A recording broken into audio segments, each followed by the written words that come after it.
아침을 여는 뉴스7 5월 7일 오늘의 주요 소식입니다. SK텔레콤이 올 1분기 매출액 추정치는 4조 7,680여억 원으로 전년도 같은 기간보다 7.14% 증가할 것으로 예상되고 있습니다. 영업이익도 지난해보다 14.13% 늘어난 3,447억 원을 기록할 전망입니다. KT의 1분기 영업이익이 3,869억 원으로 추산되는 점을 고려하면 SK텔레콤의 1분기 영업이익은 2등에 머무를 것으로 보입니다. 지난해 연간 영업이익에서 KT에 앞섰지만 다시 영업이익 1위 자리를 내주는 것입니다. 그러나 투자업계에서는 2분기부터 SK텔레콤 영업이익이 KT를 앞질러 연간 영업이익에서도 지난해에 이어 1위 자리를 지킬 것으로 예상하고 있습니다. SK텔레콤이 영업이익에서도 KT를 앞설 것으로 전망하는 배경은 무엇인지 알아봤습니다.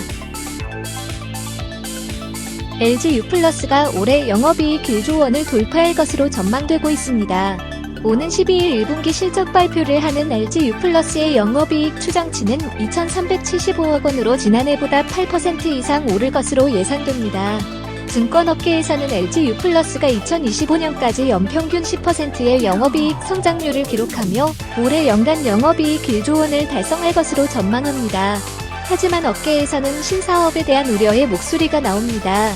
부진한 신사업으로 인해 장기 이익 창출의 한계가 나타날 수 있다는 지적입니다. LG유플러스가 시장의 우려를 불식시키고 신사업으로 장기 실적 개선을 이끌어낼 수 있을까요?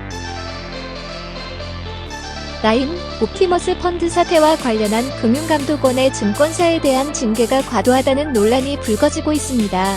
금감원 제재심의위원회는 지난해 11월 윤경은 전 KB증권 대표, 김영진 전 신한금투 대표, 나재철 전 대신증권 대표 등 3명에게 직무정지 처분을 내렸습니다. 현직에 있는 정영채 NH증권 대표, 박정림 KB증권 사장, 양홍석 대신증권 대표는 문책 경고를 건의했습니다. 그러나 증권가에서는 은행에 비해 펀드 판매액이 적은데도 증권사만 중징계를 받은 것에 대해 불만을 토로하고 있습니다.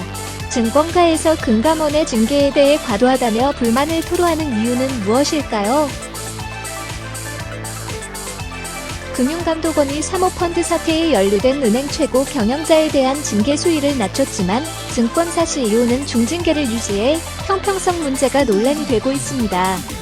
특히 증권사들은 금융당국이 과거부터 증권업 고유 업무를 은행에 허용하는 등 특혜를 줬다고 주장하며 징계 수위를 낮춰야 한다고 주장합니다. 제재의 주요 명분인 내부 통제 기준 마련 미흡에 관한 비판도 거세지고 있습니다. 무조건적인 규제안으로 바라보는 금융당국의 시각을 지적하며 큰 효과가 없는 CU 제재보다는 금전적 제재로 전환해야 한다는 주장도 나옵니다. 금융당국은 증권사에 대한 규제도 낮출까요?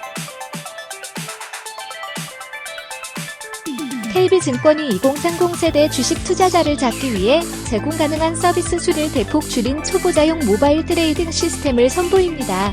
KB증권은 6월 중 주민터넷과 설립한 합작법인을 통해 초보자들을 위한 MTS인 가칭 바닐라를 출시할 예정입니다. 바닐라 앱은 주식을 처음 시작하는 2030 세대를 타깃으로 한 MTS입니다. 바닐라는 선물, 옵션 등 고위험 상품군 거래 서비스는 아예 취급하지 않습니다. KB증권은 기존 통합 MTS인 마블 앱도 일부 서비스를 단순화해 중수 투자자를 타깃으로 한 미니 버전도 준비 중입니다. 이 같은 KB증권의 쪼개기 모바일 앱 전략이 성공할 수 있을까요? 신한금융지주가 라인펀드를 둘러싼 지배구조 위험 요소를 털어내면서 ESG 채권 발행의 속도를 높이고 있습니다. 신한금융은 최근 미화 5억 달러 규모의 바젤3 적격 외화 삼각형 조건부 자본증권 발행에 성공했습니다. 이번 채권은 글로벌 역대 최저 수준인 연 2.875% 금리로 발행했습니다. 지속 가능 채권 형태로 발행된 이 채권은 만기 5년 후 상환이 가능한 콜옵션이 포함되어 있으면 발행 규모의 8배에 해당되는 39억 달러의 주문이 몰렸습니다. 특히 이번 채권 발행은 지난달 라임 이슈를 매듭 짓고 난 직후 발행에 성공했다는 점에서 유의미하다는 분석이 나오고 있습니다.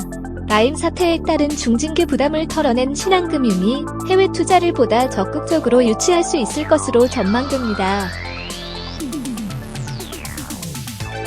배달앱 1위 요기요가 무섭게 추격하고 있는 쿠팡이츠에 대항하기 위해 개인별 맞춤 서비스 등 인공지능을 활용한 역량으로 차별화에 나서고 있습니다. 매각을 앞두고 있는 요기요 입장에서 배달의 민족 쿠팡이츠와 달리 단권 배달 경쟁에 거리를 둘 수밖에 없습니다. 새 주인이 정해지기 전까지는 쉽사리 출혈 경쟁에 뛰어들 수 없어 선택한 전략입니다. 요기요는 앞으로 별도 전담 조직을 갖춰 주문부터 배달까지 현재보다 더 정교한 기술이 집약된 AI 딜리버리 시스템을 구축할 예정입니다. 어쩔 수 없이 여타 배달업체와 다른 선택을 할 수밖에 없는 요기요의 승부조 결과가 궁금합니다.